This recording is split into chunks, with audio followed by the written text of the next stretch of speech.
Salut à tous, je vous souhaite la bienvenue sur votre épisode Parole de femme. On se retrouve aujourd'hui dans un nouvel épisode accompagné d'une personne exceptionnelle. Je vais laisser l'honneur de se présenter à vous, mais je tiens à vous dire que tel qu'elle a été une bénédiction pour moi, attendez-vous à être béni également. Alors je laisse mon invité se présenter à vous. Bienvenue sur le plateau Parole de femme. Merci beaucoup. Alors aujourd'hui, on se tient en ta présence pour quelque chose d'exceptionnel parce que tu es une personne qui a impacté énormément ma vie et c'est la raison pour laquelle j'ai tenu aussi à ce que les téléspectateurs puissent vraiment profiter de la grâce qu'il y a dans ta vie parce que tu as été énormément une belle bénédiction. Donc, avant de commencer cet épisode-là, j'aimerais que tu puisses te présenter à tous ceux qui nous suivent parce qu'ils ne te connaissent pas tous. Ok. Donc, moi, c'est Andrea Orsola Konda à l'état civil. Et mon nom, scène, on va dire ça comme ça, c'est Andy Kwaku. Je suis une jeune femme dans la trentaine, mère d'une jolie petite fille. Je suis mariée. Je suis adjointe administrative comme de profession et tout. Et en dehors de ça aussi, je suis conseillère en relation d'aide. Tu as l'habitude de parler vraiment des blessures de l'âme et de ton témoignage sur les réseaux sociaux. Et c'est la chose qui m'a beaucoup interpellée. Parce qu'il faut savoir que j'étais dans une saison où je cherchais des réponses à mes questions. Et à travers ton compte Instagram, je pouvais avoir certaines réponses à ces questions-là.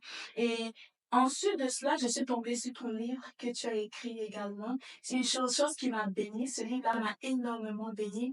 Et l'une des choses dont je rends grâce à Dieu, c'est le fait d'avoir quelqu'un autour de soi qui, comment je peux dire, qui aborde vraiment de ce qui est la marche chrétienne avec autant de vulnérabilité, de transparence, c'est vraiment quelque chose qui m'a énormément impacté. Et vraiment, je suis vraiment honorée que tu te tiennes devant moi parce que on n'a pas toujours l'occasion de vraiment rendre grâce à on rend grâce à Dieu pour la vie des personnes autour de nous, mais très souvent, c'est important aussi qu'on puisse parler à voix face à face et dire vraiment que ta vie m'a énormément impacté, ton témoignage, ton livre m'a énormément impacté. Et je vais te laisser nous parler un peu de ton parcours derrière tes posts Facebook. Qu'est-ce qui t'a amené vraiment à parler de ce sujet qui est les blessures de l'âme? Ok. Je te dis déjà merci. Merci à toi pour l'invitation. Merci pour cette opportunité que tu me fais de pouvoir comme, parler de ce sujet-là aujourd'hui et tout. Et puis, je rends gloire à Dieu du fait que ce que je fais, le travail que je fais, que ce soit mon livre et les posts que je fais aussi sur les réseaux sociaux, ben, que ça t'ait béni et que ça t'ait permis de pouvoir évoluer dans ta marche avec le Seigneur. Donc, comment est-ce que moi, je suis arrivée euh, comment est-ce que je suis arrivée, disons, dans ma marche avec Christ, les blessures émotionnelles, tout ça et tout. Comment est-ce que ça a commencé? Ce qu'il faut savoir, c'est que, à la base, quand j'étais petite, je partais déjà à l'église. Je partais déjà à l'église avec mes parents, on connaissait la tradition, en fait, tout ça. Chaque dimanche, les parents te disent, viens, on va à l'église et tout. Donc, c'était vraiment la routine pour moi. Donc, moi, c'était comme ça que j'ai connu le Seigneur. Mais je le connaissais juste de nom, pas plus que ça, en fait. Donc, j'ai grandi vraiment comme, disons, dans le milieu religieux, parce que pour moi, c'est comme juste une religion, pas plus là. Donc, j'ai grandi dans ça. Et en évoluant dans ma vie, au fait, mais vraiment depuis petite, j'avais toujours eu l'impression qu'il y avait quelque chose qui n'allait pas chez moi, qu'il y avait quelque chose qui n'allait pas en moi. Je n'ai jamais réussi à mettre des mots sur ce que je ressentais, mais je savais qu'il y avait quelque chose qui n'allait pas. Mais je ne savais pas comment l'exprimer exactement, parce que c'était vraiment depuis l'enfance. Donc j'ai grandi, j'ai évolué et tout ça. Et je sais que mes parents se plaignaient beaucoup de moi, mais vraiment au fait, parce que j'étais un enfant très, très renfermé, je ne parlais vraiment pas beaucoup et tout. Et à la maison, j'étais un enfant très, très sage. Et à l'école, bah, c'était très, très difficile pour moi. J'étais vraiment l'élève, vraiment limite, limite, là, je ramenais les 10 de moyenne et tout. Je passais vraiment en classe supérieure, mais vraiment de justesse et tout ça, en fait. J'explique tout ça, vous allez comprendre pourquoi un peu plus tard et tout, mais c'est vraiment pour vous montrer le tableau dans lequel j'ai grandi et tout. Donc, c'est comme ça que ça s'est fait. Et j'évoluais comme ça, mais primaire, collège, après lycée, et ainsi de suite et tout ça. J'évoluais, je partais à l'église et tout, mais il y avait quelque chose qui n'allait pas. Je le sentais au plus profond de moi, en fait. Mais comme je disais, je n'arrivais pas à mettre le doigt dessus. Je n'arrivais pas, en fait, à exprimer qu'est-ce qui n'allait pas exactement, en fait. Et ça a évolué comme ça, évolué comme ça. Puis, à un moment donné de ma vie, je me rappelle plus trop c'était à quel âge là, mais il fut une période où je ne me sentais tellement pas bien émotionnellement que j'ai commencé à avoir des pensées suicidaires. Wow. Et j'ai même pensé au fait, je veux pas dire que j'ai même pensé, j'ai tenté. Oh. J'ai tenté de me suicider au fait une première fois. J'ai tenté, ça n'a pas fonctionné, disons, Dieu merci. Donc, ça n'a pas fonctionné. Et puis, le temps s'est écoulé. Et puis, à un moment donné, c'était mon anniversaire. Je sais pas si c'était mon anniversaire de mes 19 ans ou bien de mes 20 ans. Je sais plus trop. Oui. Mais je sais que c'était une période où je me sentais mais tellement inutile sur la terre. C'était vraiment, au fait, c'était comme un mal-être profond que j'avais. Ouais. Vraiment. Et j'avais l'impression de ne servir à rien. J'avais l'impression d'être une déception pour mes parents. Mais vraiment, au fait, à un point où parfois je me disais, mais Seigneur, qu'est-ce que je fous sur la terre, au fait? Qu'est-ce que j'apporte et En tout? fait, c'était là la période où tu te sentais comme ça, c'était en Christ ou Non, c'est non, en mais début? je partais à l'église, Ok. mais je n'avais comme, Ok. je partais à l'église en mode, c'est la religion, tu vois. Là, j'avais grandi, c'était bien une question de tes parents qui te tirent pour aller à Ouais. l'église. Ça, c'est Oui. moi-même qui y allais. Ok. Mais au-delà de ça, c'est comme, pas plus là, je Ouais. prie. Vous connaissez la routine. On prie quand on se lève, on prie Ouais. avant de manger, on prie quand on dort. Et puis, vas-y, pas plus. En fait, on va à l'église les dimanches, puis ça suffit. Donc, c'était ça, moi, ma relation avec Dieu dans ce temps-là. Ok. Et par derrière, c'est ça que je vivais, toutes ces choses-là. Donc, comme je disais, à cet anniversaire-là, je n'en pouvais tellement plus de la vie au fait que je me rappelle avoir fait cette prière-là à Dieu. Je lui ai dit, je sais vraiment pas pourquoi je suis sur la terre et tout. Et j'ai vraiment l'impression de ne servir à rien. Donc, ce qu'on va faire, c'est que là, mon anniversaire, c'est bientôt. Moi, je suis dans une ultimatum. C'est que j'ai entendu parler de toi depuis mon enfance. Ouais. Je partais à l'église, je sais que lui, en tout cas, il y a un Dieu qui existe, nanana, toutes ces choses-là. Mais moi, je suis à bout. Je sais pas pourquoi je suis à bout, mais je sais que je suis à bout, que je n'en peux plus de cette vie. Donc, si tu ne fais pas quelque chose pour me montrer que tu m'aimes, Ouais. moi, ce que je vais faire, c'est que cette fois-ci, je vais vraiment chercher quelque chose pour me susciter. Oh, Et wow. puis, adieu la vie, au fait, parce que Wow. là, je n'en peux vraiment plus, au fait, Ouais. tu vois. Donc, pour montrer, au fait, à quel point j'avais un mal-être très, très profond, mais vraiment très, très Wow. profond, au Wow. fait. Wow. Donc, je fais cette prière-là comme ça à Dieu. Et puis, je lui laisse, je lui dis ça comme ça, peut-être jusqu'au jour de mon anniversaire. Oui. Si ça ne se fait Ça, pas, c'était la première ben, prière sincère que j'ai faite. exactement, exactement. Amen. Donc, je dis, si ça ne se fait pas, ben, Oui.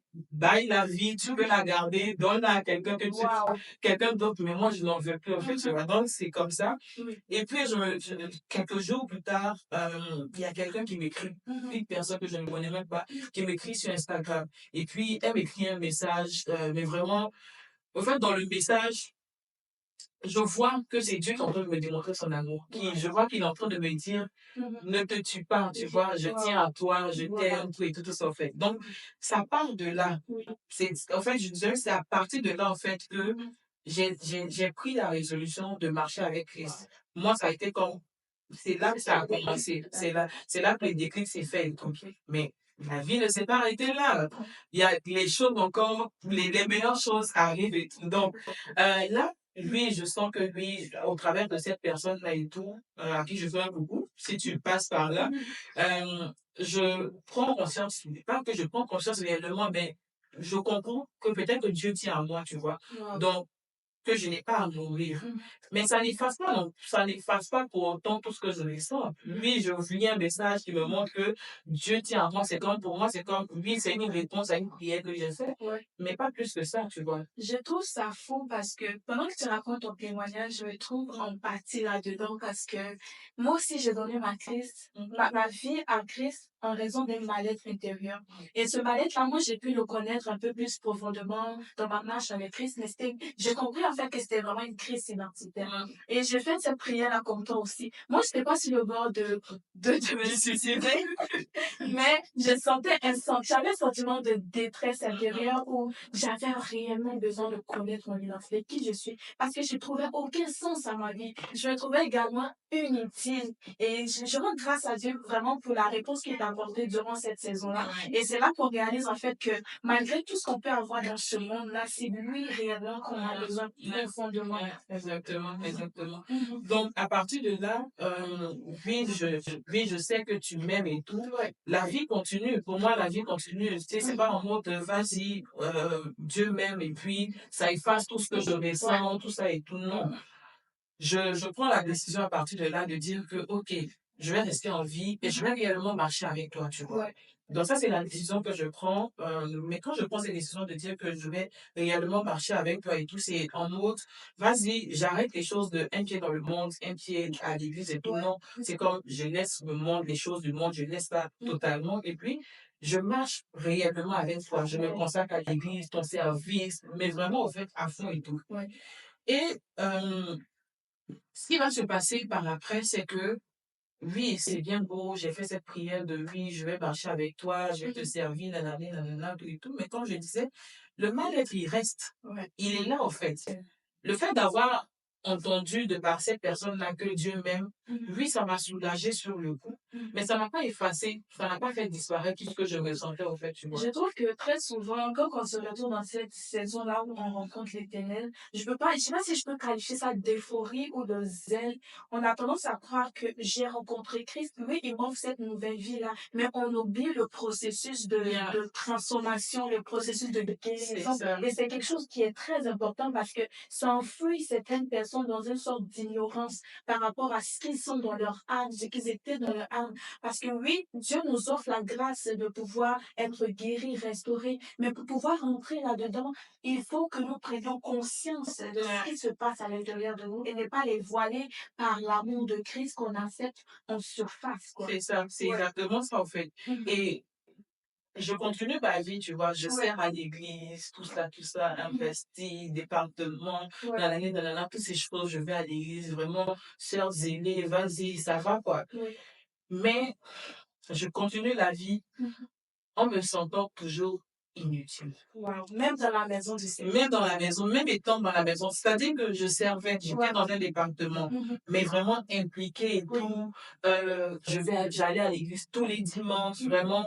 Euh, j'avais, j'avais développé une relation avec Dieu. Ouais. Mais qu'est-ce que je veux dire par de relation avec Dieu? C'était, avant, pour moi, c'est juste au monde, je me lève le matin, je prie, je mange, je prie, je dors, je prie. Ouais. Vas-y, la vie, c'est terminé, tu vois. Maintenant, c'était plus que ça, c'était en mode vraiment, prendre mon temps pour méditer la parole, pour Ouais. rencontrer le Seigneur, tout et tout. Donc, c'est-à-dire, en fait, tout le package était là. Je faisais tout le kit là. Ouais. Ce qu'on qualifie aujourd'hui, ce qu'on peut vous qualifier aujourd'hui, les personnes de bons chrétiens là, moi, je le faisais. Moi, j'avais comme tout ce format-là de bon chrétien. Ouais. Mais au-delà du bon chrétien ou de la bonne chrétienne que j'étais, il y avait toujours le fait que non, ça n'allait pas intérieurement, ça ne va pas, et je ne comprends pas. J'avance, je prie, je fais tout, je suis impliquée à l'église, tout ce que tu veux au fait, mais ça ne me lâche pas, tu vois. Et quand je parle de mal-être intérieur, c'est vraiment, comment ça se caractérise? C'est que moi, j'étais une personne, Mhm. mais profondément triste. C'est-à-dire que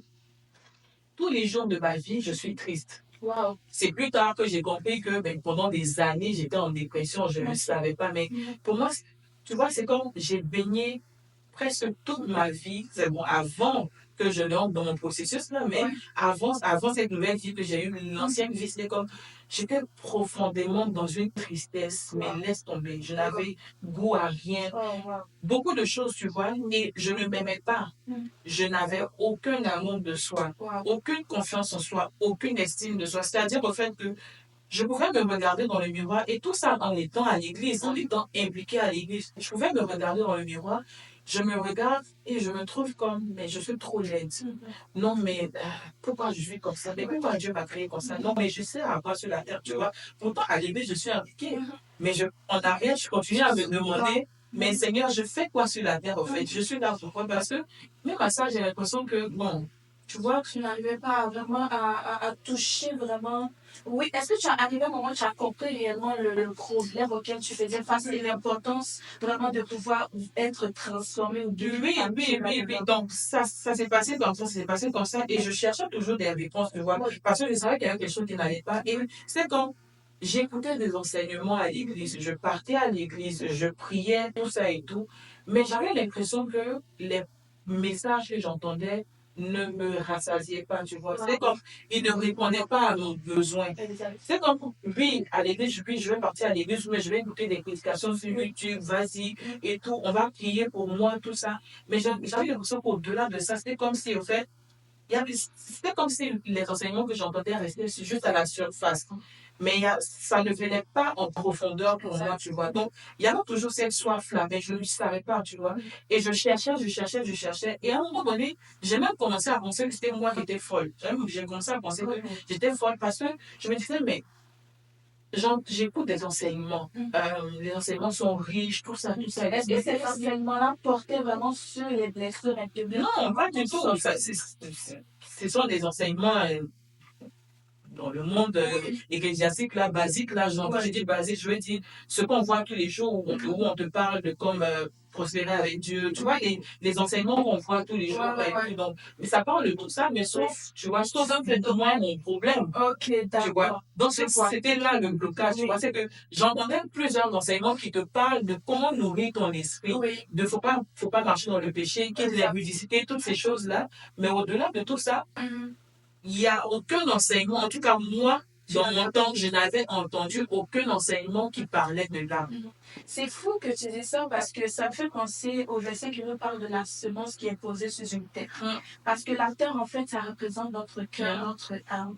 Et pour un cœur, je dirais qu'un cœur qui est brisé réellement aura toujours de la difficulté à recevoir la parole de Dieu parce que sa terre ne sera pas fertile. Exactement. C'est ça. Puis ça me fait penser à l'histoire de la femme samaritaine. Lorsque Jésus l'a rencontrée au bout du puits, il s'est adressé à elle en touchant son problème. Il a touché directement son problème qui est chercher l'amour auprès des hommes. Et après ça, sans qu'il ait à aller dans les... Comment je peux expliquer ça? Sans qu'il ait aller trop loin, la femme a dû délaisser le vase qu'elle portait sur sa tête pour aller puiser de l'eau, pour aller prêcher l'évangile. Jusqu'au temps que le processus vraiment d'acceptation de Christ dans sa vie, ça vient par le détachement et la séparation avec tout ce qui nous salissait dans le passé comme péché, mais aussi des blocages qui sont émotionnels, qui nous empêchent de marcher aussi. Exactement, mais là, tu le dis comme ça. Mais moi, dans le temps, c'est comme, je n'entendais aucun message qui parlait de ça. Je ne savais pas, tu vois.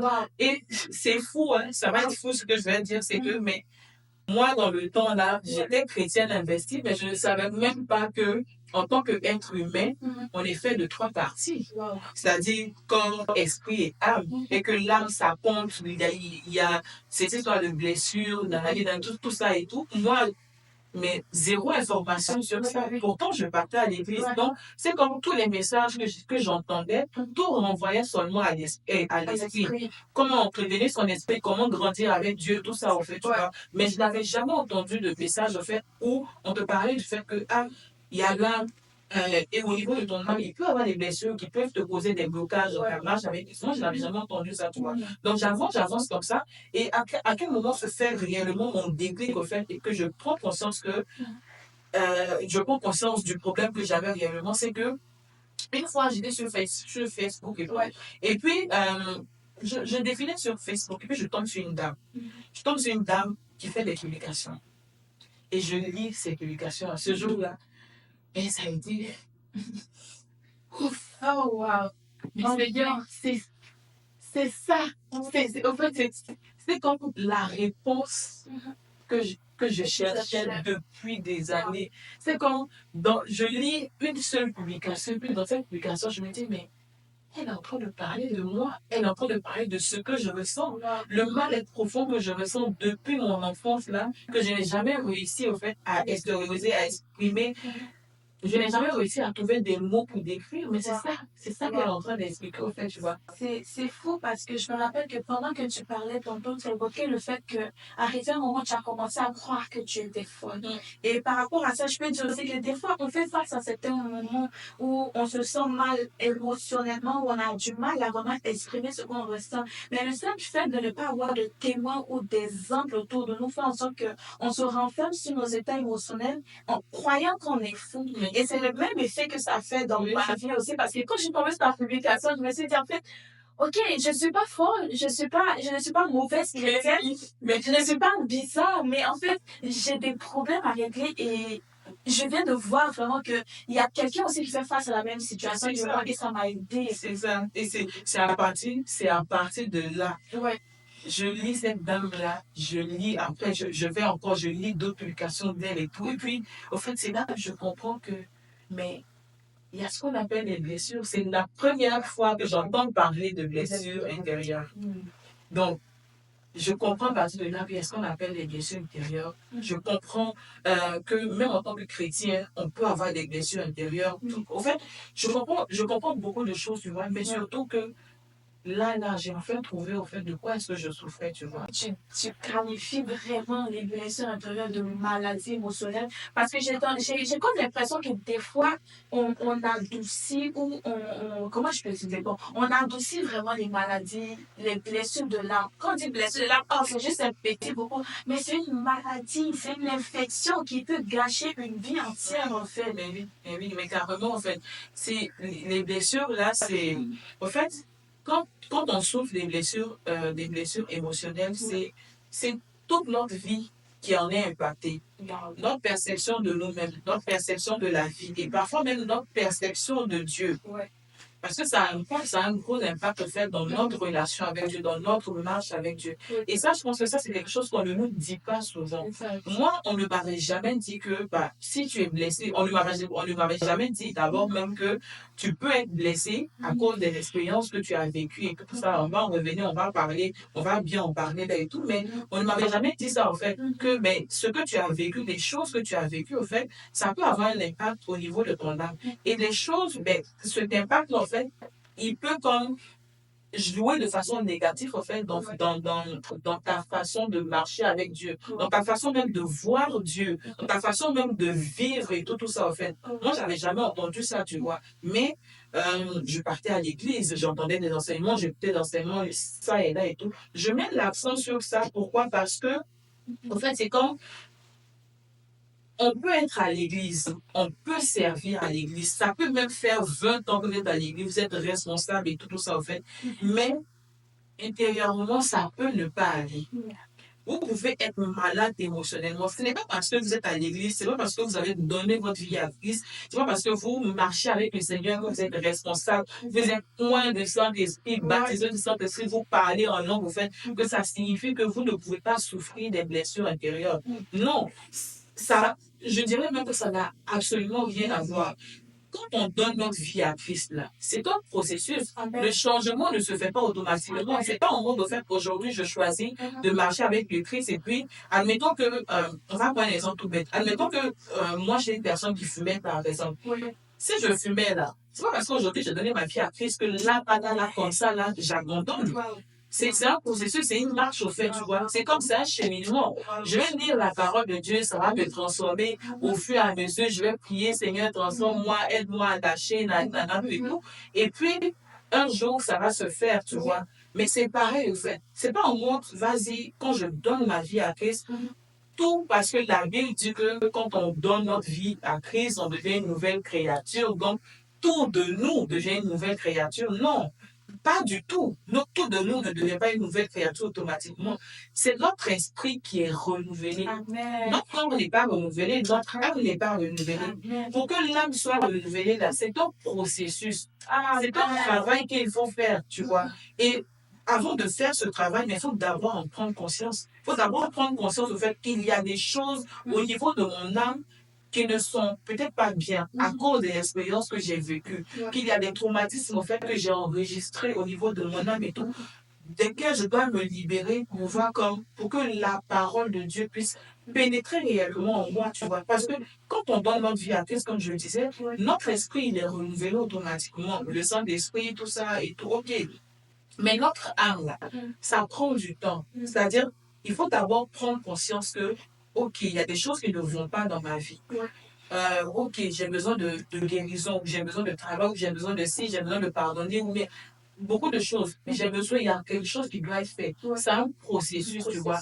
Pourquoi? Parce que quand tu es blessé, ce qui arrive, c'est que la parole de Dieu, elle est là. La parole de Dieu, elle est vérité, elle ne bouge pas, elle est inchangeable et tout, elle est ce qu'elle est.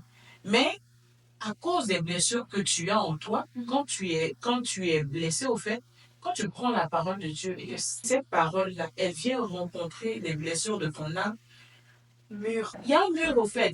Ça ne passe pas. Peu importe ce que tu vas entendre, ça ne passe pas, tu vois. Ça ne va pas passer. On va prendre un exemple tout simple. Une personne, par exemple, qui a grandi dans un milieu où toute sa vie, on lui a répété qu'elle ne valait rien, que elle est bête, ou quoi d'autre même, parce qu'elle ramenait des mauvaises notes à la maison. Tu vois, ce genre de choses, en fait. Une personne qui a grandi dans un milieu comme ça, elle, qu'est-ce qui va finir par arriver? Elle va grandir avec un manque d'estime de soi, un manque de confiance en soi, et parfois même un manque d'amour de soi.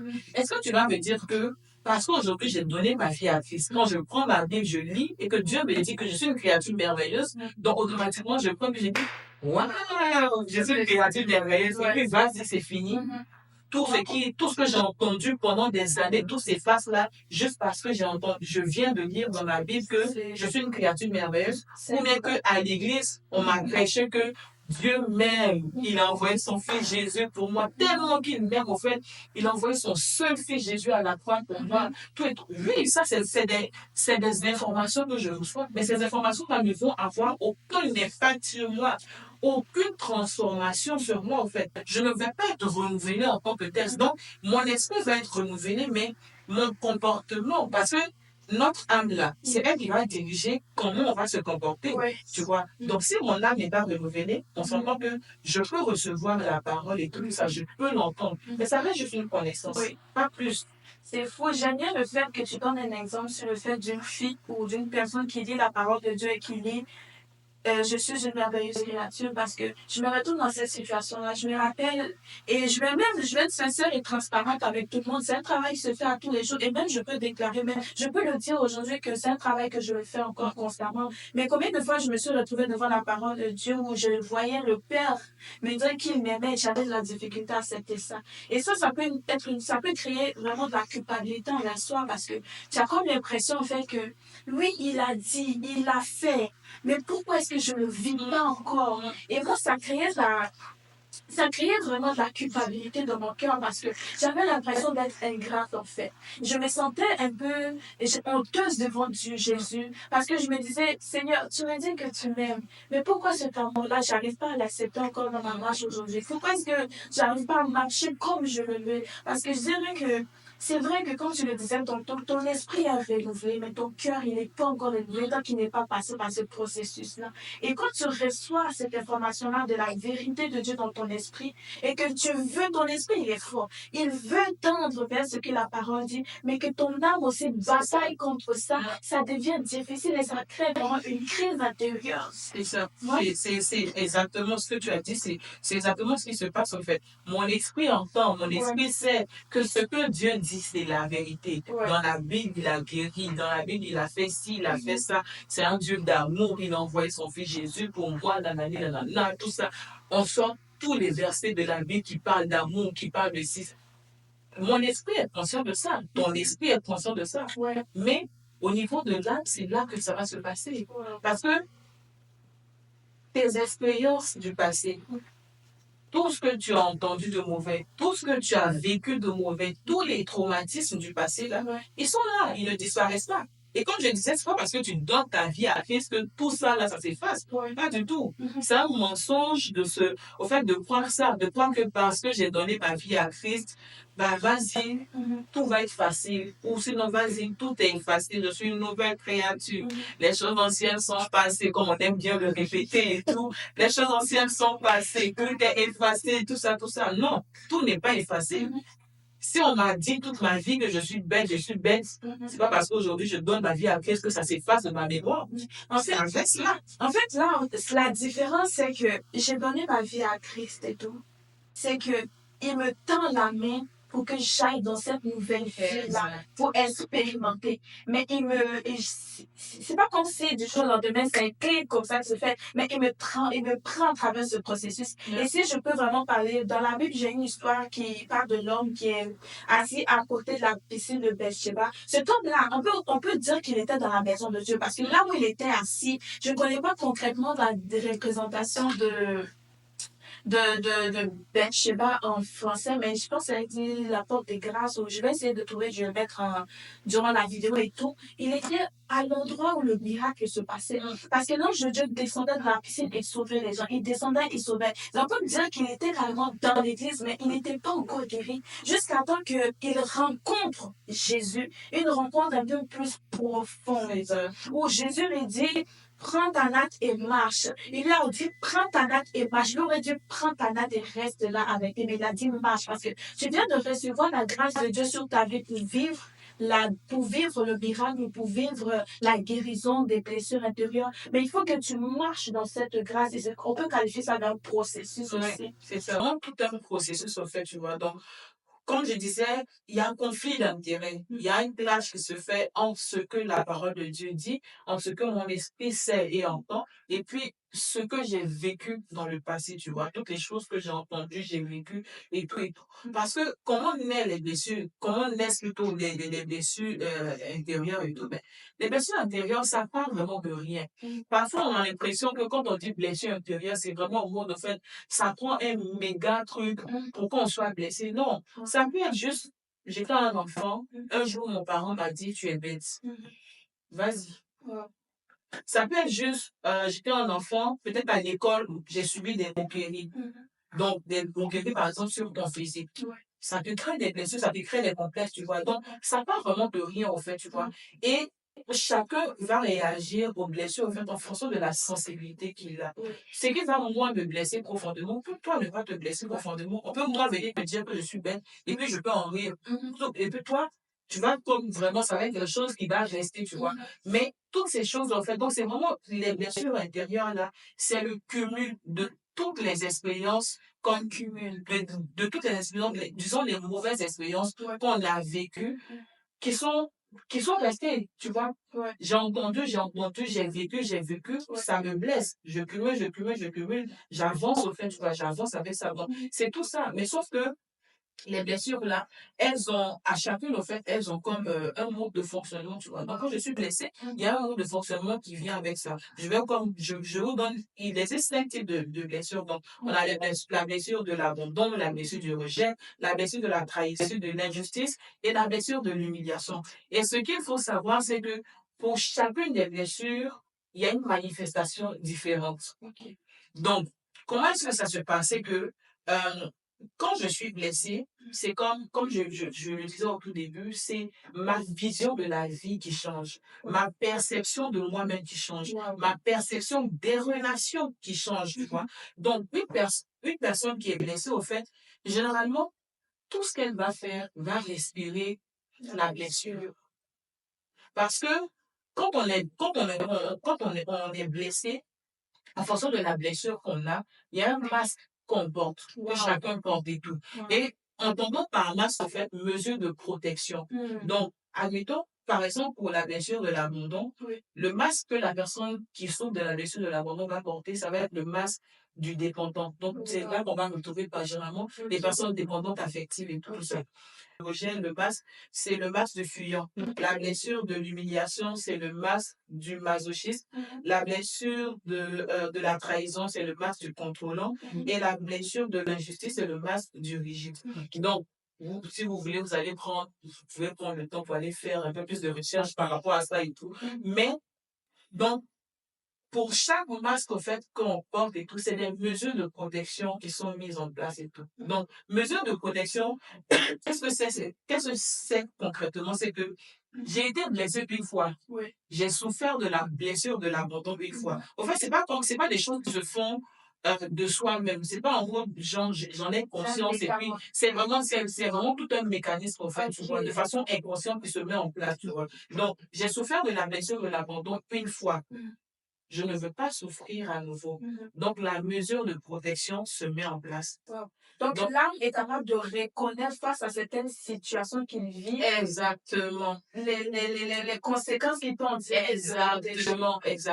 C'est fou comment Dieu fait les choses et tout, tu vois, mais c'est ça, au fait, c'est ce qui se passe parce que j'ai déjà été blessée une fois, j'ai souffert de la blessure du rejet une fois. Je ne veux pas souffrir encore. Donc, ce qui fait, je vais porter le masque du fuyant. Le masque du fuyant, ça va être une personne, tu vois, les personnes parfois qui ont peur de se mettre en relation, tu vois, qui est tout en train de fuir pour se protéger, tu vois. C'est pour se protéger, mais on se protège de quoi? C'est parce que je ne veux pas souffrir à nouveau. Donc, c'est pour ça que j'ai parlé de mesures de protection. C'est toute notre vie qui en est impactée et tout. les choix qu'on fait, les réactions qu'on a, notre manière de voir la vie, notre manière de nous voir nous-mêmes, et puis même notre manière de voir Dieu. Oui, parce que les blessures intérieures, ça impacte aussi notre marche avec Dieu et notre relation avec Dieu. Et ça peut faire des années qu'on est converti. Et puis, on peut ne pas devenir la personne que Dieu veut qu'on soit à cause de nos blessures intérieures et tout. On met beaucoup l'accent sur le volet spirituel, c'est-à-dire le volet esprit. Comme quoi, faut fuir le péché, faut prier, faut s'entretenir au travers de la méditation, tout ça, il faut avoir une relation avec Dieu. Tout. C'est bien beau, et c'est vrai. Mais au-delà de tout ça aussi, c'est que faut pas oublier qu'il y a aussi l'âme. Et l'âme, là, c'est le ciel de toutes nos émotions. Là, c'est dans l'âme que tout, que la vraie transformation, c'est au niveau de l'âme qu'elle s'opère. C'est au niveau de l'âme qu'elle se fait, tu vois. Donc, une personne, par exemple, peut être dans l'église, elle peut avoir fait des années dans l'église, au fait, et puis ne pas avoir de relation père-enfant avec Dieu. Et ça peut être à cause des blessures, à cause de ce qu'elle a vécu auparavant, tout et tout. Moi, je suis arrivée à un stade de ma vie où je me dis, où je crois fermement qu'il y a une dimension de la relation avec Dieu qu'on ne peut pas atteindre ou qu'on ne touche pas tant qu'on est encore sous l'effet de nos blessures. Donc oui, on peut être comme à l'église, on peut paraître comme le frère ou la sœur zélé, la bonne couverture, tout ça, tout ça. Comme on aime bien le dire et tout, tu es un bon chrétien parce qu'on voit, on dit que non, tu as les fruits de l'esprit, on voit toutes ces choses-là et tout. Mais au-dedans de toi, qu'est-ce qui se passe? Est-ce que tu es réellement transformé, tu vois? Et l'une des sources de blocage faites à la transformation, ça peut être les blessures intérieures. La parole de Dieu nous parle du fait que on doit être renouvelé, on doit être transformé. Le renouvellement de l'intelligence, je pense que c'est dans le domaine 12, verset 2, qui parle du renouvellement de l'intelligence, d'être transformé par la parole de Dieu. Et tout. Mais à quel moment cette transformation-là elle se fait? À quel moment ce renouvellement de l'intelligence se fait? C'est tout un processus, tu vois. C'est pas parce que je donne ma vie à Christ aujourd'hui que automatiquement mon esprit change ou même mon intelligence est renouvelée, que les pensées suicidaires que j'avais avant, admettons, vont disparaître. Ou le fait que je me voyais comme une personne sans valeur, une personne qui ne sert pas toutes ces choses, que ça va disparaître. Non. Par rapport à ça aussi, j'aimerais rajouter le fait que quand des fois tu es devant la parole de Dieu, tu la médites et tout, et tu élèves la voix vers Dieu, tu pries sincèrement de tout ton cœur parce que on a toujours appris à prier, peu importe les circonstances, et ce n'est pas une chose qui est mauvaise. Mais pour quelqu'un qui est blessé intérieurement par rapport au péché, qui lit la parole de Dieu sur le fait qu'il a été choisi, élu, créé par Dieu et tout, et qui en fait prie de surcroît encore tous les jours, Seigneur, guéris-moi, et qui se retrouve encore une fois face au miroir et qui ressent ces mêmes sentiments de rejet-là. Qu'est-ce qui ne va pas par rapport à ça? Parce que je l'ai ressenti moi aussi. Des fois, on cherche la guérison. C'est dans la parole de Dieu qu'on la cherche, c'est important. Mais on a l'impression qu'on n'a pas toutes les clés qu'il nous faut. Oui. Mais pour guérir, là, souvent, quand on parle de guérison, on a tendance à faire automatiquement référence au Saint-Esprit. Parce que la Bible parle de lui comme étant le consolateur par excellence et tout. Donc, quand on parle de blessure, généralement, ce qu'on va dire, c'est oui, consolation. Oui, consolation, mais c'est pas juste une question de consolation. Quand on a été profondément blessé ou quand on a souffert vraiment presque toute sa vie de blessures, rejet, abandon, injustice ou peu importe au fait, mais c'est pas juste une question d'être consolé par le Saint-Esprit. C'est que je vais expliquer ça autrement pour qu'on puisse bien se comprendre. Quand Dieu nous crée, il nous crée avec des desseins, c'est-à-dire il nous crée avec ses projets. Donc, il nous envoie sur la terre pour accomplir quelque chose et tout. Pour accomplir une destinée, accomplir une mission, peu importe, en fonction de la personne qu'on est, Dieu a un plan pour nous. Quand on vient sur la terre, les expériences de la vie font qu'on est blessé, ou sinon les expériences, les trucs qu'on rencontre sur notre chemin et tout, font qu'on commence à porter des blessures en nous. Quand on porte des blessures, je parlais précédemment des masques qu'on porte. Mais les masques là, quand on porte des masques, on devient une autre entité. On devient une autre personne. Quand on porte des masques là, on n'est plus, en fait, c'est comme on n'est plus la personne originelle que Dieu avait créée à la base, tu vois. Quand Dieu me créait, peut-être il a dit que moi, je suis appelée à devenir une très grande conférencière. Et puis, je viens sur la terre, chemin faisant, je rencontre la blessure du rejet, je rencontre la blessure de l'abandon, manque de confiance en soi, manque d'amour de soi, manque d'estime de soi. Toutes ces choses-là, je les rencontre au fait. Est-ce que tu penses réellement que moi, même si je suis convertie, même si je lis la parole de Dieu qui me dit que Dieu a pour moi a formé pour moi des projets de bonheur, toutes ces choses-là, est-ce que tu penses réellement que je vais être capable de pouvoir accomplir cette destinée-là? Non, parce que à l'intérieur de moi, au fait, il y a quelque chose qui n'est pas traité. Il y a un manque de confiance qui n'est pas traité. Il y a un manque d'estime de soi, un manque d'amour de soi, une blessure, rejet, abandon, peu importe, au fait, qui n'est pas traité, tu vois. Donc, je deviens une autre personne à cause de mes blessures. Donc, quand on est blessé, on est une autre personne. Et cette autre personne-là, tout ce qu'elle fait respire la blessure. Tout ce qu'elle fait est dirigé par la blessure. Les choix, la réaction, la manière de voir du Dieu, toutes ces choses, en fait, sont dirigées par les blessures, tu vois. Et même, si on veut même aller plus loin, parfois même, tu peux faire un choix de conjoint en pensant, un choix de conjoint, mais de conjointe, en pensant que c'est la bonne personne pour toi. C'est la personne idéale pour toi. Mais, en vrai de vrai, c'est juste la personne idéale pour ta version blessée. Pas pour ta version originelle. Pourquoi? Parce que quand Dieu te créait, quand il t'a créé, tu as une mission à accomplir. Et la bonne personne, là, elle est censée concorder avec la mission que tu as. C'est-à-dire la mission de base que tu as accomplie. La bonne personne, elle est censée aller avec ça. Sauf que comme moi, je suis blessée, quand je souffre profondément des blessures émotionnelles, je ne suis plus la personne de base que Dieu a créée. Je suis une autre personne qui porte maintenant des masques, qui porte maintenant un masque de protection. Donc, tout ce que je fais là, c'est à la loupe de mes blessures. La manière dont je choisis mes relations, c'est à la loupe de mes blessures. La manière dont je vois Dieu, c'est à la loupe de mes blessures. La manière dont je parle, la manière dont je me vois moi-même, tout est à la loupe de mes blessures. Donc, je peux me retrouver en train de choisir des amis, en train de choisir un travail, en train de choisir, comment on appelle ça, un conjoint ou une conjointe, en pensant que bah, je suis sur la bonne voie.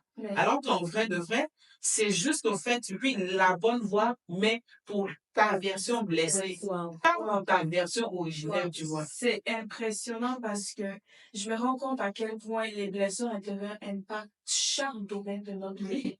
Parce que pour une personne qui aspire vraiment à s'épanouir dans la vie, à se rencontrer lors de sa destinée, trouver le travail qu'il faut, ou par exemple bâtir des relations qui sont saines, elle peut facilement sombrer dans des relations qui sont toxiques, ou rentrer dans un mariage qui est hors de la volonté de Dieu, simplement par le choix qu'elle a fait à cause de la version blessée.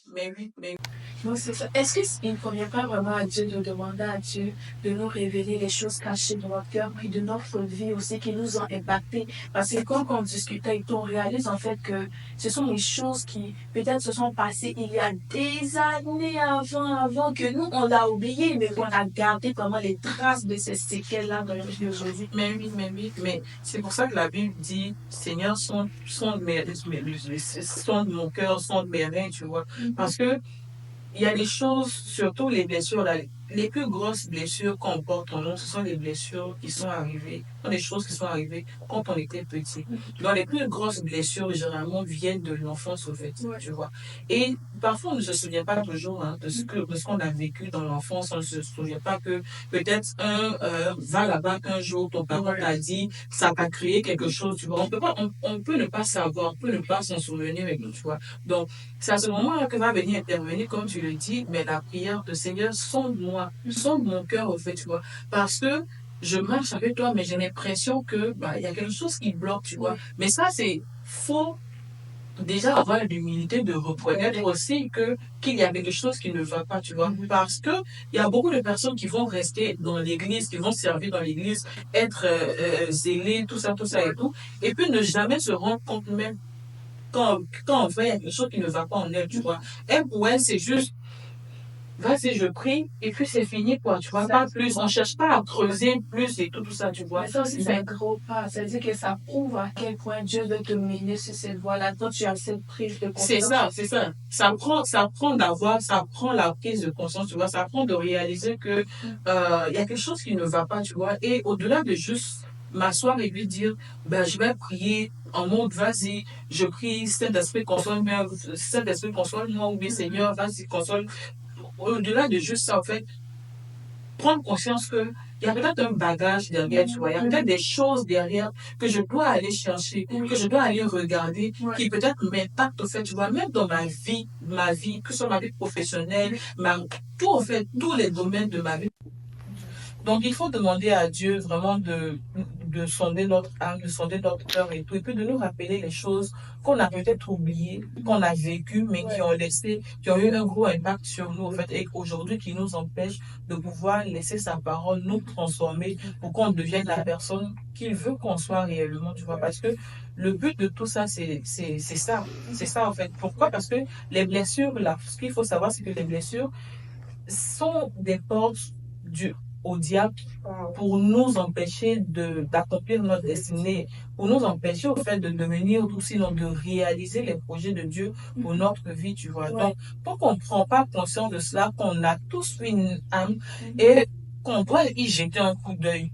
Pas juste de temps en temps, mais tout le temps, au fait. Et surtout même en tant qu'enfant de Dieu, parce que c'est parce qu'on est enfant de Dieu que le diable s'acharne encore plus au fait sur nous que sur les païens. Vu les païens, ils ont aussi des blessures intérieures et tout ça, mais eux, ils sont juste dans la vie comme ça, ils vivent leur vie. Mais nous, en tant qu'enfants de Dieu, les blessures là vont nous empêcher, au-delà de nous empêcher de pouvoir vivre une vie épanouie, mais elles vont nous empêcher de pouvoir comme accomplir la destinée pour laquelle on est venu sur la terre, tu vois. Donc c'est pour ça que c'est important pour tout enfant de Dieu de prendre vraiment le temps de prier pour dire Seigneur, sonde mon cœur, rappelle-moi s'il y a des choses que j'ai oubliées qui ont eu qui sont arrivées dans ma vie et qui ont eu un impact sur moi, sur mon âme et qui aujourd'hui m'empêchent de pouvoir comme te laisser me transformer réellement au travers de ta parole. Mais révèle-moi ces choses-là. Moi, je sais que c'est une prière que j'ai beaucoup faite parce qu'il y a beaucoup de choses dans mon enfance que j'ai oubliées, tu vois. Et donc, je priais parce que je voulais savoir, mais d'où venaient mes blessures en tant que telles, tu vois. Donc, j'ai donc beaucoup demandé à Dieu, Seigneur, révèle-moi certaines choses, tu vois. Montre-moi d'où est-ce que ça vient, d'où est-ce que ça vient. Dans certains cas, le Seigneur m'a révélé certaines choses. Il m'a rappelé certaines choses. Et puis, il y a certaines blessures, ou sinon, il y a certaines choses que, c'est au fur et à mesure, moi-même, en travaillant sur moi, que j'ai commencé à comprendre, que j'ai découvert certaines choses et tout. Mais, n'empêche que c'est important, en fait, pour tout enfant de Dieu. Et je pense même que c'est pas juste important, même c'est crucial, c'est primordial, au fait, que tout enfant de Dieu comprenne vraiment le temps de se dire qu'on a une âme et que cette âme-là, en fait, elle peut avoir été infectée à un moment donné de notre vie et parce qu'elle est infectée, elle va nous empêcher de pouvoir réaliser les plans de Dieu pour notre vie, tu vois. Donc, comment savoir qu'on est blessé? Ben, c'est comme je disais, d'observer les réactions qu'on a, nos manières de réagir, nos manières de faire les choses, notre manière même de nous regarder, de nous voir et tout ça. Parfois, là, on peut être dans l'église et puis on manque d'estime de soi, on manque de confiance en soi, on manque d'amour de soi. Mais ça, c'est pas juste des trucs de je vais prier et puis Dieu va m'apprendre à m'aimer, mais et puis j'ai confiance en moi. Non, c'est si on arrive à manquer d'estime de soi, à manquer d'amour de soi, de confiance en soi, ça part de quelque chose. Et généralement, ça part de l'enfance, ça part de ce qu'on a entendu, de ce qu'on a vécu dans l'enfance, tu vois.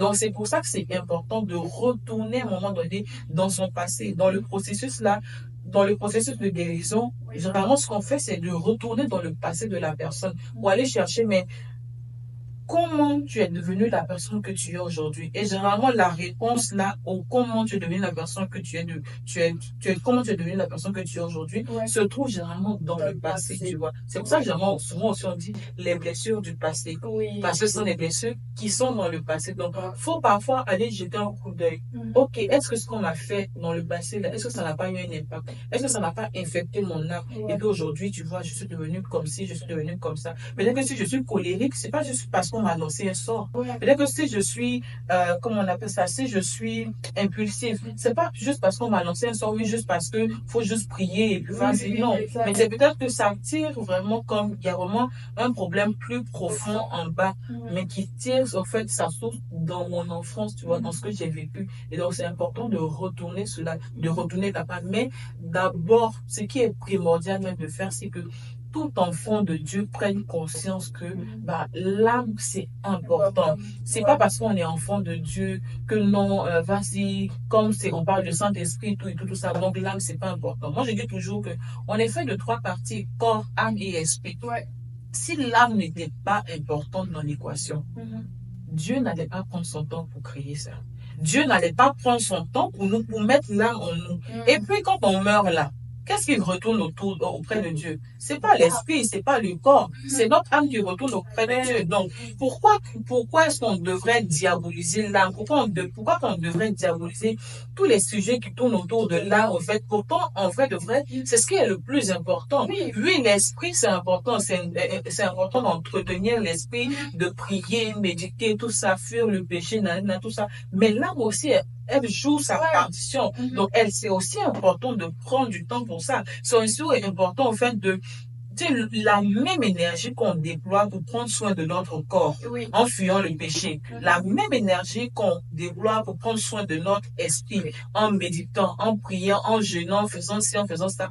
Donc, on doit déployer en tant qu'enfant de Dieu la même énergie pour prendre soin de notre âme aussi. Parce que tant que notre âme elle est blessée, on ne pourra jamais devenir la personne que Dieu veut qu'on soit. Puis par rapport à ça aussi, notre âme vraiment reflète notre caractère. Oui. On parle souvent des fruits de l'esprit qui doivent être manifestés dans la vie d'un chrétien, mais ces fruits de l'esprit comme la bénédicté, comme la patience, c'est à travers l'âme qu'on manifeste ce genre de choses. Et c'est Dieu prend plaisir à l'état de notre âme. Pour pouvoir aimer Dieu, ça parle de l'âme aussi. Pour pouvoir aimer notre prochain, ça parle de l'âme. Mais quelqu'un qui est blessé, qui a été trahi, qui a été trompé, qui a été par exemple violé, ou toutes ces choses-là, ce sera très difficile pour elle d'obéir à la parole de Dieu parce que dans son âme, elle est blessée, puis elle a du mal à se défaire vraiment de ce fardeau.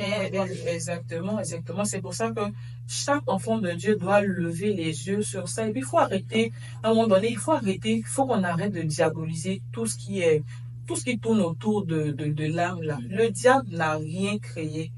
Tout a été créé par Dieu. Le diable n'a rien créé. Donc là, prenons soin de notre âme. La Bible dit que je souhaite que tu prospères à tous égards, comme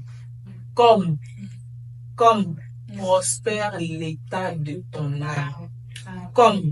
C'est-à-dire que je souhaite que tu prospères à tous égards. C'est-à-dire, on souhaite que tu prospères dans tous les autres domaines de ta vie, comme prospère l'état de ton âme. C'est-à-dire que ce que tu es à l'extérieur dépend de ce que tu es à l'intérieur, de ce que tu as à l'intérieur.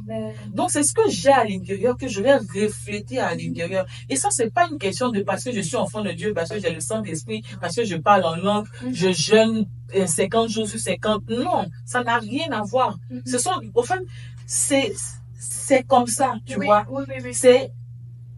Je souhaite que tu prospères à tous égards, comme prospère l'état de ton âme. Si mon âme ne prospère pas, les autres domaines de ma vie vont en partie, tu vois. Si mon âme souffre, si je suis blessée, quand je suis blessée, il y a un blocage qui se fait, tu vois. Ça impacte tous les autres domaines de ma vie. Mais ma vie ne peut pas prospérer. Et puis, on peut penser qu'on prospère. Mais est-ce qu'on prospère réellement comme Dieu veut qu'on prospère? Prendre conscience qu'on doit tous prendre soin de notre âme, tu vois. Accepter la vulnérabilité, accepter qu'on a souffert de certaines choses. Aller chercher des réponses. Aller se demander pourquoi je suis comme ça, pourquoi, au lieu de juste rester là à dire, je vais prier.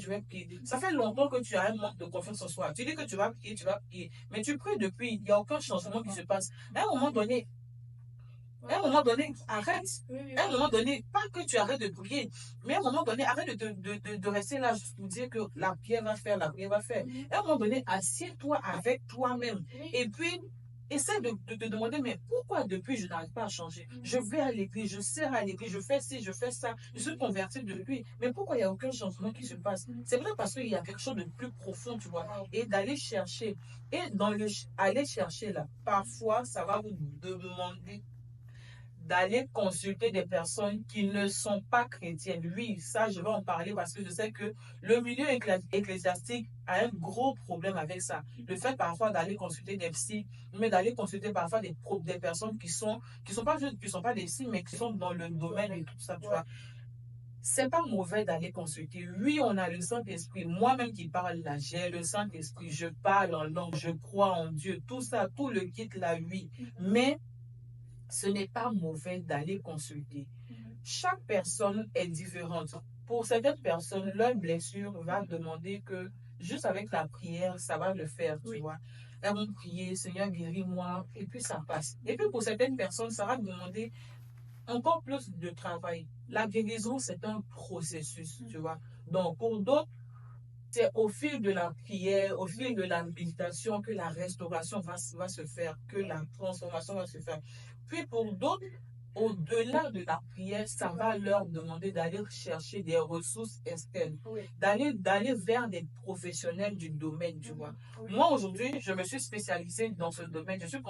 Quand au début, je me suis présentée, j'ai dit que je suis conseillère en relation d'aide. Donc, conseillère en relation d'aide, c'est ça que je fais comme travail aussi, tu vois. C'est de pouvoir aider ces personnes-là, ces personnes qui sont en train de se chercher aussi, tu vois, en train de se poser 1 milliard de questions, mais pourquoi? Et puis, qui veulent comme avoir des réponses par rapport à ça, savoir de quoi elles souffrent, et puis les aider, tu vois, dans leur processus de guérison. Mais c'est ça aussi que je fais comme travail. Mais je suis chrétienne. Donc, est-ce qu'on dira de moi que je suis du diable? Parce que je suis en train, parce que je veux aider des personnes qui souffrent intérieurement à pouvoir se reprendre en main et puis se remettre sur le bon chemin, être épanouies dans leur vie. Est-ce qu'on dira de moi que je suis du diable? Non, je ne suis pas du diable. C'est pas parce que je parle de l'âme, c'est pas parce que je fais ce travail-là que je suis du diable. Donc, il faut arrêter d'avoir peur d'aller chez des psys. Il faut arrêter d'avoir peur d'aller consulter des professionnels. L'intelligence, là, c'est Dieu qui l'a donnée à tout un chacun. Si vous trouvez normal d'aller consulter un professionnel de la santé de façon normale, au fait, pour votre corps, mais sachez qu'il est tout à fait normal aussi d'aller consulter un professionnel de la santé pour votre santé mentale ou sinon pour la santé même de votre âme. S'il n'y a rien de diabolique à ça, le diable n'a rien créé. Dieu a tout créé. Donc, dites-vous que si la psychologie existe, si on parle des blessures émotionnelles, si on parle des guérisons, c'est-à-dire toutes ces choses en fait là, si ça existe, c'est parce que c'est Dieu qui a donné l'intelligence et la sagesse à une personne de pouvoir développer cela. Donc, il ne faut pas tout diaboliser. Sortez au fait de ces doctrines-là qui vous disent que non, si tu vas par exemple chez un psy, c'est parce que non, tu ne crois pas assez en Dieu. Mais si tu lis des livres sur les blessures intérieures, c'est parce que non, tu ne crois pas à la force du Saint-Esprit. Ça n'a absolument rien à voir. Et puis, sachez un truc. En tant qu'enfant de Dieu, vous pouvez appartenir à une communauté religieuse, vous pouvez écouter des enseignements, faire ci, faire ça et tout. Mais retenez que votre vie, là, elle vous appartient. Elle n'appartient pas à votre pasteur, elle n'appartient pas à votre responsable religieux, elle n'appartient pas à votre responsable même de département. Non, votre vie, là, elle vous appartient. Quand vous allez mourir, là, Dieu ne va pas vous juger avec votre pasteur. Dieu ne va pas vous juger avec votre responsable, ni vos frères et sœurs de l'église. Dieu va vous juger vous-même, de vous à vous. C'est-à-dire, je t'envoie sur la terre là-bas. Tu avais pour mission d'accomplir telle chose. Qu'est-ce que tu as fait des dons que je t'avais donnés? Qu'est-ce que tu as fait de ta vie? C'est toi qu'on va juger. Donc, votre vie, elle vous appartient. Vous êtes responsable de votre vie. Donc, si vous jugez à un moment donné, vous jugez bon d'aller consulter une personne parce que vous-même, vous pensez que vous n'y arriverez pas tout seul pour voir guérir et tout, sentez-vous libre d'aller le faire. Et moi, je dis tous les jours, je dis tout le temps aux gens que si une personne trouve que, parce que tu vas consulter, que tu vas consulter chez une personne externe et tout, que tu es un mauvais chrétien, bah, laisse-la penser que tu es un mauvais chrétien. La relation, on dit là, c'est la relation, quand on dit relation avec Dieu là, on n'inclut pas l'autre dedans. Hein. C'est censé être ma relation, moi, avec Dieu. Donc, si je suis allé faire, que Dieu m'a pas dit que ce que je suis allé faire, c'est mauvais, Si toi, tu penses que c'est parce que je ne suis pas un bon chrétien que je l'ai fait, libre à toi. Wow. Wow. Parce qu'au dernier moment, c'est moi qu'on va juger. C'est ça. On ne me juge pas avec toi, Oui, on me oui. juge moi seul. Wow. Pendant que tu parlais de jugement, ça m'a évoqué le fait que on a parlé tout le long de cet épisode-là de la destinée, de l'impact des intérieurs sur la destinée et tout. Pour quelqu'un qui a vécu durant de longues années sous ce joug-là et sous cette oppression ou sous ces états émotionnels qui décident de s'en défaire et tout, quand tu regardes en arrière, tu réalises aussi en même temps qu'il y a des années que le diable t'a volé, que les blessures intérieures t'ont volé. Quand tu prends conscience de ça, c'est là que tu réalises en fait que j'ai besoin d'être active maintenant. Parce que là où Dieu veut m'emmener, il faut que ça nécessite de me lever et de vraiment faire ce pas-là de foi et d'aller chercher ce tout. Parce que on prie, mais dans notre chambre, dans la présence de Dieu, mais il faut qu'on aille chercher de l'aide, comme tu l'as dit. Il faut qu'on aille chercher plus encore pour pouvoir vivre ce qu'on désire vivre. Oui, oui, oui. Et puis un point même, c'est que, oui, on va prier et tout, mais faut reconnaître que c'est pas dans toutes nos communautés religieuses qu'on nous offre les ressources nécessaires pour pouvoir travailler au niveau de notre âme, pouvoir faire le travail de notre âme. C'est pas dans toutes les communautés religieuses qu'on nous offre, qu'on offre en fait les ressources qu'il faut, tu vois. Donc toi, si tu te sens limité, va chercher de l'aide à l'extérieur. Sens-toi libre de lire des livres, d'écouter des conférences, d'assister à des conférences, d'aller faire même des séances de coaching. Peu importe, on fait des séances d'accompagnement avec des professionnels du domaine. Sens-toi libre au fait de le faire et tout. Et puis, il faut garder en tête que l'objectif final, c'est de pouvoir guérir. Parce que comme tu le dis là, quand on est blessé là, c'est des années que le diable nous vole. C'est beaucoup d'années que le diable nous vole. Imagine une personne qui ne prend jamais conscience qu'elle a des blessures. Elle vit, elle meurt, c'est fini comme ça pour elle. Elle peut se dire qu'elle a vécu sa meilleure vie. Or, pourtant, ce n'était même pas sa meilleure vie. Parce que Dieu lui réservait plus que ça, tu vois. Donc, il faut garder en tête que l'objectif final, c'est de pouvoir devenir la personne que Dieu avait prévue à la base qu'on soit et pouvoir accomplir la destinée, tu vois. Donc, si ça demande d'aller faire ci, d'aller faire ça, bien évidemment, des trucs qui sont en concordance avec la parole de Dieu. Quand je dis d'aller faire ci, d'aller faire ça, je ne dis pas d'aller faire des faux trucs là, quand même. Mais qui sont en concordance avec la parole de Dieu et tout ça. Si ça demande de faire ça, sentez-vous libre, en fait. Allez chercher les ressources parce qu'à la fin, le plus important, c'est de pouvoir guérir, de pouvoir être restauré et puis enfin de pouvoir permettre à la parole de Dieu de nous transformer et que notre intelligence soit renouvelée. Le renouvellement de l'intelligence, là, ça passe aussi par la guérison des blessures. Ça passe aussi par la guérison de notre âme, tu vois. Parce que quand notre âme est guérie, quand on est restauré, c'est notre identité qu'on récupère. On se réapproprie notre identité. Moi, aujourd'hui, moi, avant là, comme je disais, moi, j'avais un problème de confiance en soi, la d'estime de soi. Je ne croyais pas en moi, je ne m'aimais pas, toutes ces choses-là. Mais aujourd'hui, là, parce que j'ai travaillé sur moi, parce que j'ai pris le temps de guérir de certaines choses, de certaines blessures et tout ça. Mais aujourd'hui, en fait, non seulement je m'aime, je m'apprécie, mais au-delà de ça, en fait, je sais que j'ai du potentiel.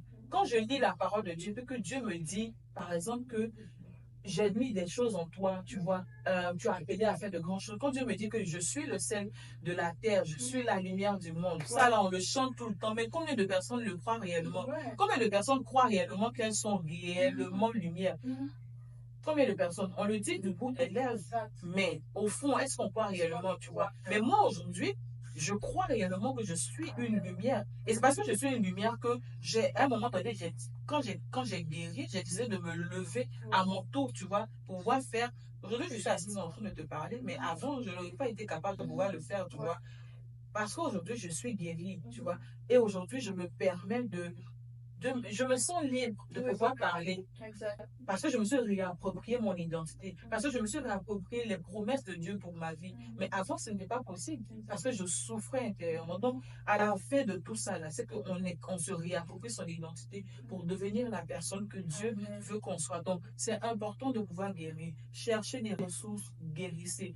Priez, mais ne vous contentez pas de prier. S'il faut aller chercher des ressources à l'extérieur et puis guérissez de vos blessures parce que ça vous pollue la vie, au fait, puis ça impacte tous les domaines de votre vie, et puis ça vous empêche de pouvoir être épanoui, alors que vous méritez d'être épanoui dans votre vie. Par rapport à ça aussi, moi, je rends grâce à Dieu, puis je bénis Dieu pour ta vie, pour l'œuvre qu'il a fait dans ta vie et tout, parce que ça te donne aussi le moyen de pouvoir être une source de bénédiction, être une lumière pour tous ceux qui passent au travers de ce processus-là. Et je tiens vraiment aussi à mettre l'emphase sur le fait que ces ressources-là passent aussi par les témoignages de tout ce qu'on a autour de nous. Parce que certes, des fois, on court après la guérison des blessures de l'âme et on aspire à ça, mais juste avoir un modèle et un visage de je suis guéri du régime, un visage de je suis guéri du régime, voilà ce que je suis devenue aujourd'hui, ça encourage puis ça booste.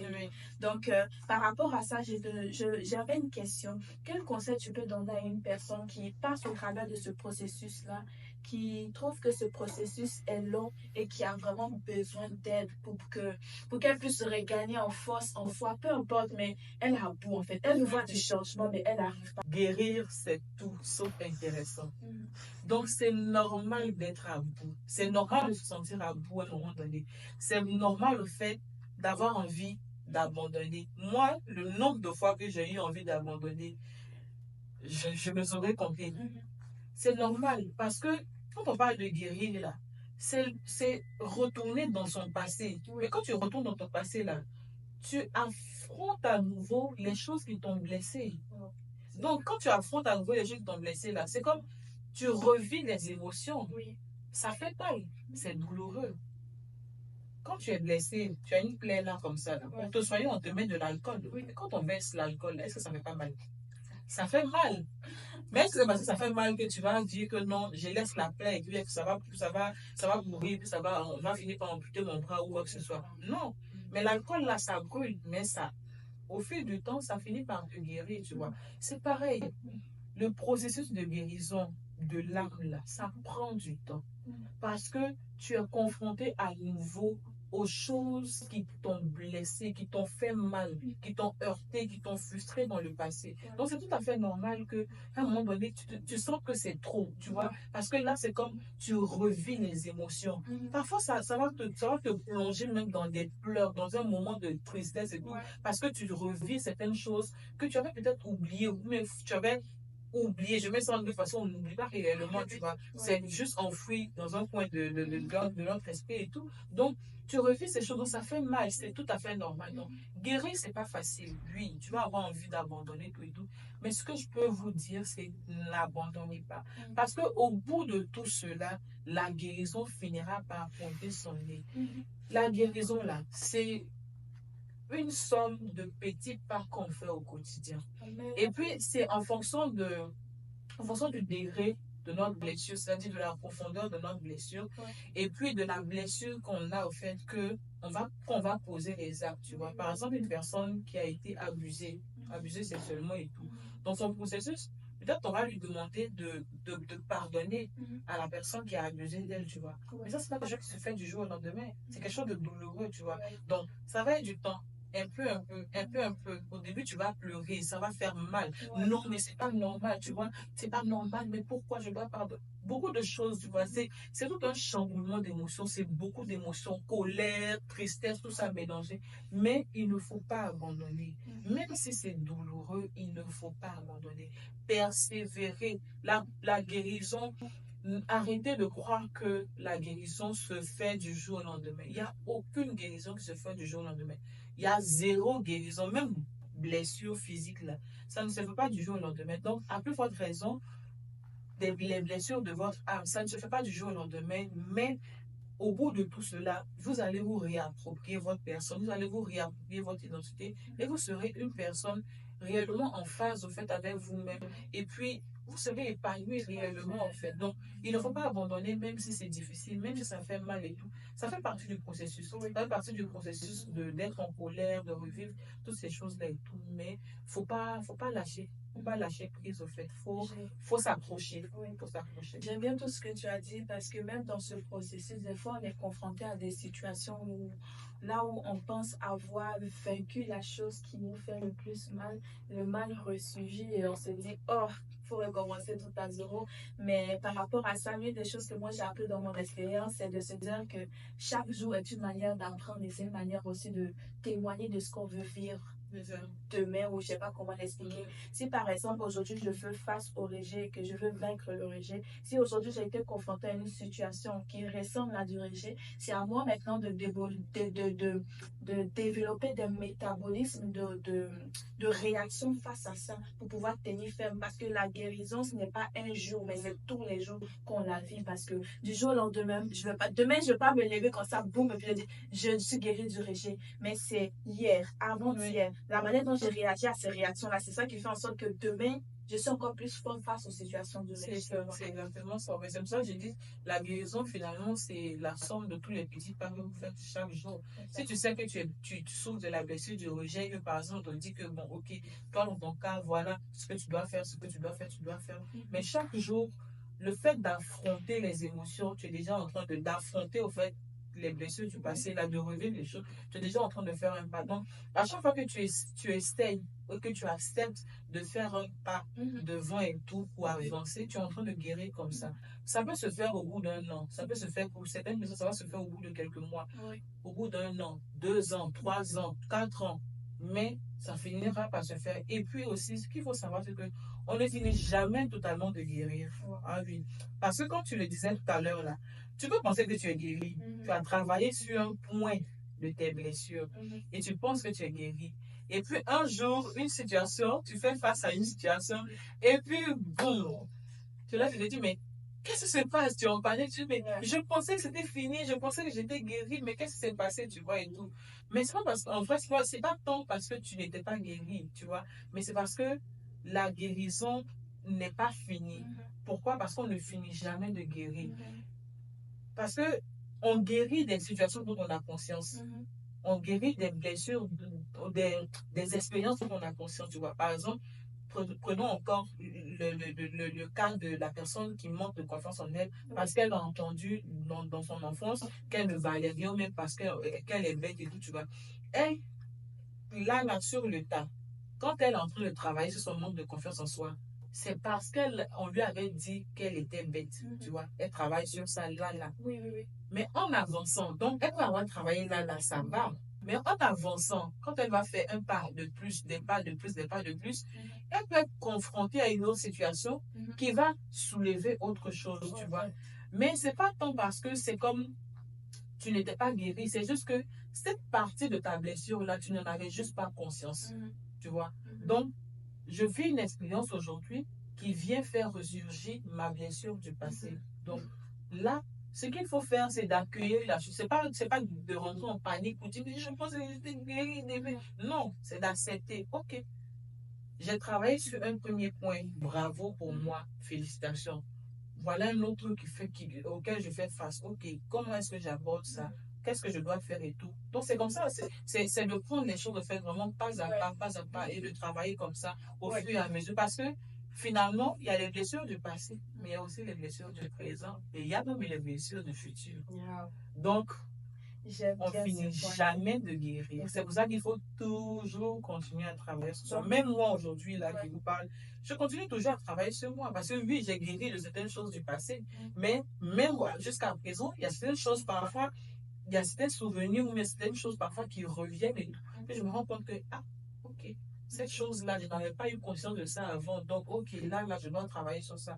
Mais pendant que c'est temps de lutter pour travailler sur les blessures du passé, là, aujourd'hui, là encore, il y en a dans le présent. Comme on dit en Côte d'Ivoire, aujourd'hui, là, on te dit, il y a marre, tu vois. Donc, on te dit, il y a pas aujourd'hui, là. Tu vois, ça fait des choses. Mais est-ce que tu as laissé? Non. Tu travailles sur ça. Wow. J'aime bien le point que tu viens d'évoquer parce que au fur et à mesure qu'on parle, je réalise en fait que les guérir des blessures intérieures, c'est pas seulement guérir des blessures du passé, mais c'est de aussi reposséder son identité qu'on avait perdue et que les blessures nous avaient volées. Mais maintenant qu'on développe cette identité, ce n'est pas s'arrêter seulement à seulement regarder aux blessures, mais à bâtir notre identité en Christ.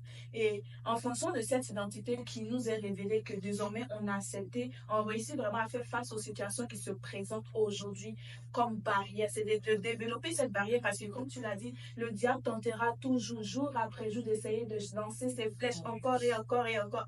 Mais c'est à nous de protéger notre cœur. Il y a un verset qui dit déjà, protège ton cœur. Ça vient aussi de là, protéger son cœur plus que toute autre chose. Ça se fait, en fait, jour après jour, par la confrontation avec ça. C'est ça. Je protège mon cœur au jour après jour parce que jour après jour, je peux être confrontée encore à des éventuelles frustrations, à des éventuelles expériences qui peuvent me blesser, tu vois. Donc, avant, je n'avais pas conscience de tout cela. Mais aujourd'hui, comme tu as dit, aujourd'hui, parce que j'ai conscience que, ok, il y a certaines situations qui peuvent me blesser et que si je laisse comme ça, ben ça va rester, ça va donner des blessures et puis après ça va encore m'impacter, m'influencer ma vie et tout. Ok, donc jour après jour, ce que je fais, c'est d'essayer de garder mon cœur le plus possible, c'est d'essayer de travailler sur moi. Quand je fais face aux situations, quand je fais face à des choses qui me blessent sur le coup, ben c'est de traiter avec ça en même temps, tu vois. Mais on est capable d'en arriver là parce qu'on a pris le temps de travailler déjà sur les blessures du passé, tu vois. Et quand tu as travaillé sur les blessures du passé, tu te réappropries ton identité. Donc, c'est beaucoup plus facile quand on a déjà réglé ce qui n'allait pas dans le passé. Ça devient plus facile pour nous de régler ce qui ne va pas dans le présent. Mais si dans le passé, c'est pas réglé, dans le présent... C'est à ce niveau-là aussi qu'on apprend aussi à rejeter ce qui se passe et vient vers nous. Par exemple, quelqu'un qui vient qui te dit que tu n'es pas belle. Si tu as guéri du passé, aujourd'hui, tu peux dire, OK. Mais c'est ça, tu vois. Ça a plus ta peine. Donc, si tu n'étais pas guéri, tu allais le prendre, mais vraiment, c'est pour ça qu'on parlait des réactions, tu vois. Tu allais le prendre vraiment en mode vif comme ça. Ça allait vraiment te faire mal. Mais là, aujourd'hui, quand on te dit, mais tu n'es pas belle, tu dis, oh, vas-y. On sait déjà qui je sais ce que je vaux, je sais qui je suis. Quand je me regarde dans mon miroir, je sais que Dieu a créé. C'est là que je comprends quand Dieu dit, je suis une créature merveilleuse. Ça prend tout son sens, tu vois, parce que j'ai guéri. J'ai été richement bénie parce qu'au travers de tout ce qu'on a dit, je me suis retrouvée dans certains points. Et aussi, j'ai pris conscience que oui, c'était important de guérir. Même si j'entamais cette phase-là dans le lieu secret, j'ai reçu certaines clés qui me permettront encore d'aller de l'avant. Et parlons de clés, tu nous as dit que tu étais écrivaine. Oui. Oui, donc parlons de clés pour voir comment faire son processus de guérison, travailler dans ce processus de guérison. J'ai écrit un livre, c'est un livre autobiographique qui parle vraiment de mon parcours. Puis le titre du livre, c'est D'une vie brisée à une vie restaurée. Donc voilà, le livre, il est disponible. Il est disponible sur Amazon pour les personnes qui sont comme au Canada, en France et tout. Il est disponible sur Amazon. Et puis pour les personnes qui sont en Afrique, il est disponible dans une librairie à Abidjan et tout. Donc comme je disais, c'est un livre autobiographique qui retrace vraiment tout mon parcours où est-ce que j'ai commencé, comment est-ce que ma vie avant était réellement, mais vraiment dans les détails. Comment est-ce que j'ai pris conscience de cela et puis comment est-ce que j'ai travaillé sur moi. Et puis il y a aussi des clés dans ce livre-là, il y a aussi des clés pour vous aider vraiment comme à prendre, mais vous-même aussi là, à diagnostiquer les blessures dont vous souffrez et puis entamer votre processus de guérison. Je suis aussi sur Facebook, oui, principalement sur Facebook et tout. Mon nom, c'est Andy Kouakou. Donc, vous tapez Andy Kouakou dans la barre de recherche, vous allez me retrouver et tout. Sur Amazon, bien sûr, peu importe, vous tapez comme D'une vie brisée à une vie restaurée, vous allez le trouver. Et puis, c'est ça. En tout cas, je vous dis qu'il va beaucoup vous aider. C'est vrai que c'est moi qui l'ai écrit. Je ne le dis pas parce que c'est moi qui l'ai écrit, mais il va vraiment beaucoup vous aider dans votre processus. Mais moi, je partage un témoignage par rapport à ça. Bon, moi, je l'ai lu, ce livre-là, et il m'a vraiment beaucoup aidé dans ma marche. L'une des choses qui m'a le plus touchée à travers ce livre, c'est la vulnérabilité et la transparence. Parce que très souvent, on a tendance à associer vulnérabilité avec faiblesse. Mais au travers de ton témoignage, comme le verset qui dit, dans mes faiblesses, je sais glorifier, je l'ai vécu vraiment à travers ce livre-là. Et c'est à partir de là que moi aussi, j'ai cru que Dieu pouvait me se glorifier à travers ce que j'ai vécu. Parce que quand on est blessé, on est attaché au passé. On est tiré vers le passé. Mais ce livre-là m'a donné une lumière sur le futur parce que je me suis dit que si Andy Kwaku a vécu ce tel traumatisme ou telle blessure et que Dieu l'a sorti vraiment de ses blessures intérieures pour faire d'elle ce qu'elle est aujourd'hui, je peux y croire aussi. Et ce n'est pas non seulement à travers ce livre, mais c'est à travers sa personne aussi parce qu'elle reflète la lumière de Dieu, elle reflète la guérison, elle reflète la restauration. Donc, je vous conseille ce livre-là vraiment, vous serez très, très, très, très, très bénis. Donc, merci beaucoup, Andy, d'avoir été présent sur le plateau. Donc, pour les prochaines fois, si vous aviez des questions, vous pouvez la rejoindre personnellement. Ou si vous aimeriez la retrouver encore sur le plateau, n'hésitez pas à nous laisser des commentaires dans la barre en dessous. Et on se retrouve encore dans un nouvel épisode.